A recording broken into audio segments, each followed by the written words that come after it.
The project is about how we use languages when we're doing our work as researchers, as teachers, our work in the universities. It's really challenging the idea that there is such a thing as monolingualism. And what we've done, which I think is important within this project, is engage a group of artists to work alongside us, to help us with our work of interpretation. And what I find an interesting question is, what happens when, if you like, the arts as forms of language meet the languages of academia? We decided, rather than putting artists at the end of the project to create something for us that allowed us to just do our research and they could do their art, what I wanted to do was actually incorporate that all the way along, so we could learn from each other through a flow of conversation between the language spoken by researchers and the language spoken by artists and the multilingual languages and environments that we were working in our case studies. So that's meant us employing artists as researchers through the project and looking at the arts as, if you like, another language for expressing research. Already we're really seeing some interesting things emerging out of listening to artists and artists listening to linguists. So we have several people working in the hub. Gamali, who is the brainchild behind the Heart Orchestra and who's the creative and artistic director for an organisation called Pan-African Arts Scotland.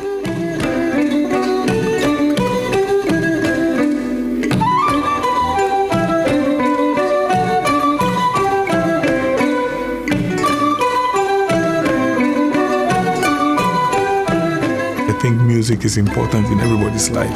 Every human being is immersed in musicality. When you walk according to a specific rhythm. When you speak, your language draws on rhythm, it draws on tones. The word ha means song. Ha means music, but it also means your breath. It also means life. This is music that's fusing sounds, that's making, if you like, a new language in sound that I think really is unique.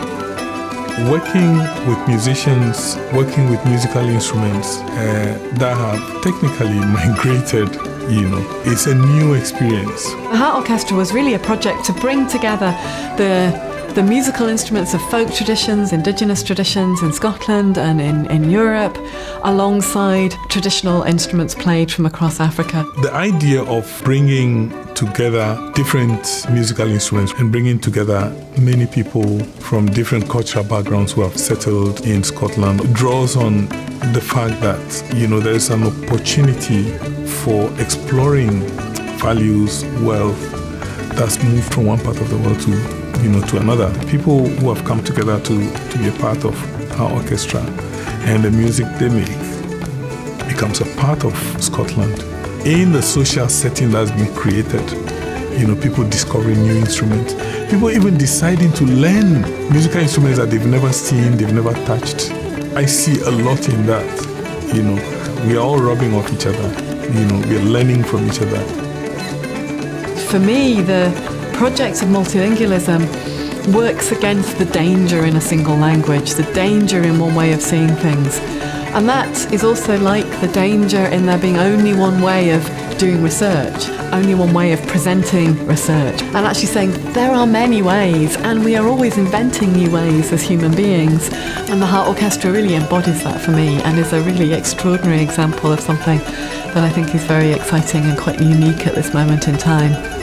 The orchestra for me is becoming a symbol of what the project is overall. It's like trying to create an orchestra out of researchers and poets and fashion designers and all kinds of people working in law and mental health and education and different languages, putting them all together to form something new. And of course, things form through pressure, through discipline, through hard work, through revision, through rehearsal.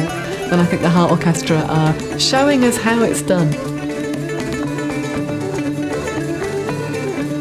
If we hadn't had the orchestra with us right from the start, we would never have been able to have that kind of thinking in the project.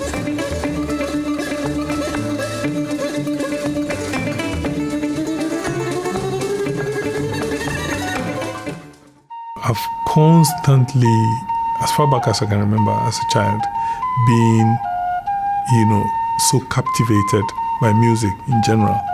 And so when I made my very first musical instrument when I was about 3.5, 4 years, it was a massive day for me. It was just a very special day. And the memory of that is so vivid. Probably after, Chapel Together, which is my first instrument, the next thing has been the drums. The drums has been part of my life as a child growing up. You feel it, physically. You physically feel the music, and that affects you internally. The kora became my companion because my family was back home and I was here, so I had all the time. One of the first songs that I composed in Glasgow, Vadem, was on the kora. When I composed the songs in her orchestra, this has given me the opportunity to explore all the various instruments that over the years I've taken an adventure on. I think music comes from inside. So I think it's important that even though I maybe learn a tradition, that I take it, I bring myself to it. That's important for me to bring myself to it. The kalimba is from South Africa. It's a traditional instrument. I suppose it tells my story. I was actually in a drum shop and I saw it and I thought, oh, whoa, that looks really good. And when I picked it up, the sound was so melodic. I loved the harmonies and things like that. Fusion music's important for me. I suppose it expresses who I am. I'm quarter Scottish, quarter Irish, and half African. I was brought up in Scotland and I play a lot of Scottish and Irish music as well. I have my own brand of music, so it's important for me to be around African musicians to learn more about the tradition and how things are actually played in those traditions.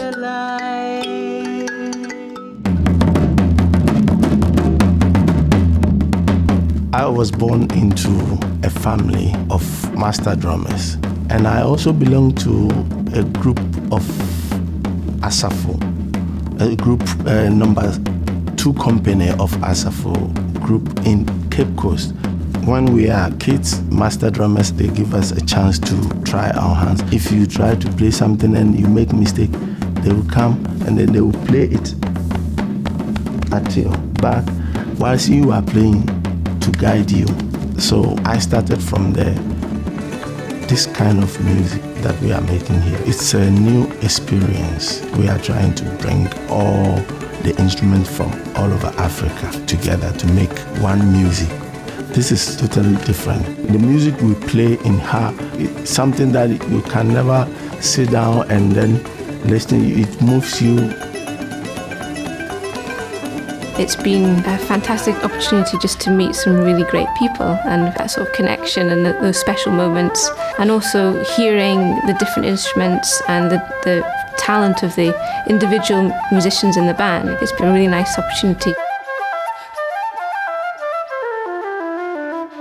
There is Cecilia, who is a fashion artist. The Heart Orchestra wears beautiful new forms of fashion that have been created especially for, if you like, dressing up this new form of music for performance. It's a joy for me. I don't have words for what I feel. It brings color to the stage when they are performing. What I've done is I look at each individual in the group, their skin color, the colors that I feel looks good on them. I also put into consideration the instrument they are playing, the kind of music they are playing. It's like when I'm making the clothes, it's like another way of singing. It's another way of performance for me. And then we have Tawana Sitole, who is our poet in residence in the project. And he brings, I think, a particular craft with words. I'm a poet, a storyteller, musician, a communicator. Once in a while, I hear the comment, "You speak good English." In my school days, it was a compliment. But at some point, it got a bit complicated. I have good memories of school, though I cannot remember exactly what period we got history or why geography kept getting moved around. Though I can remember, English came aftermath of a hectic timetable. Learning English was easy at first, but at some point, it got a bit complicated. some of my peers got a bit fierce in their determination to speak good English. I wish this... You'll be amazed how many hours I can spend on one line. Take out a word, put it back in, change the order, take it out again, put it back in. Ideas have this fun habit of just appearing when they like, you know. I always have my backpack with me, so I've gotten used to just writing on the bus. I used to feel conscious about that, you know, because people will just look at you, what is it that you're writing? You know, you're sitting on the bus or on the trains. When the idea comes, you're so excited, so you're sort of scribbling on the back of a receipt or on the back of your train ticket or whatever it is. So I write everywhere. I think my work is more about the relationships I make with people and the adventures I share with people in expressing ourselves, whether it be something joyous, something sad, or, you know, something silly or something serious. I think that joy of expression is always there.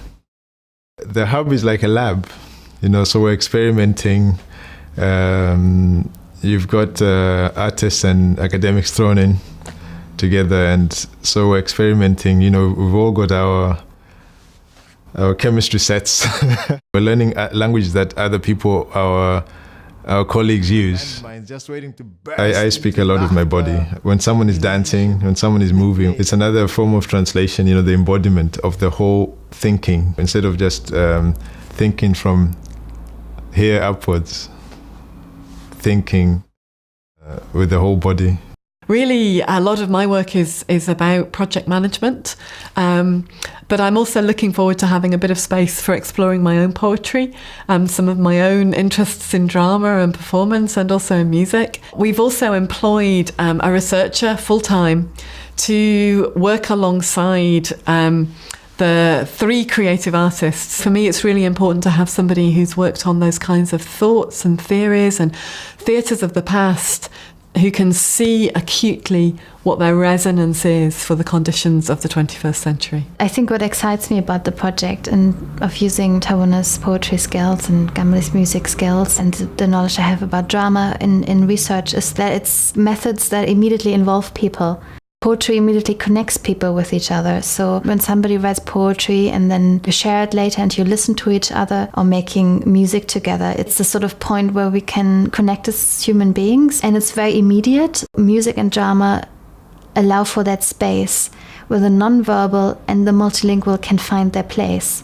And I think that is the exciting thing about, for me, in our project as well, that it's not really about that process of extracting information, analyzing it and giving an expert opinion about it. It's more about that process of facilitating encounters between people that make meaning to them. Language Fest took place in November at the Centre for Contemporary Arts in Glasgow.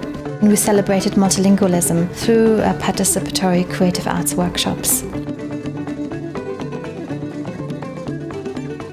We presented our research project at the European Researcher Science Night in September this year at Glasgow Science Centre, and our exhibit proved very popular with families because apart from engaging adults and parents in a conversation about our research project, we provided this huge canvas for children to paint on, to think about what they wanted their lives in the future to be like. I produced a short film for our project launch in May, which aimed to put us into the mood for the possibilities of multilingual research, and interviewed 20 multilinguals who spoke about the very personal connection they have to the languages they speak. Romanian is the language that I was brought into the world with.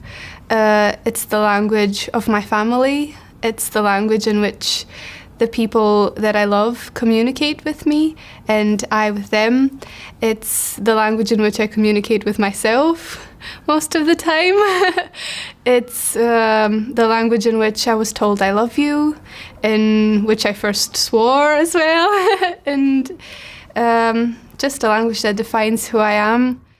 It feels our project is turning around that sort of premise that the academic value lies in the extracting, the collecting of data, and then the analysis of data. It's more about the encounter between people in the moment of meeting, the meeting between the researcher, the participants. There's a sort of more of a space for something very human and very creative to come out at the end, and something that connects to a much wider range of people. I'm really looking forward to being part of this process of forging this new language that involves the language of music, the language of poetry, the language of academia, and seeing how this new language is being developed and shaped through the work being done all across the project.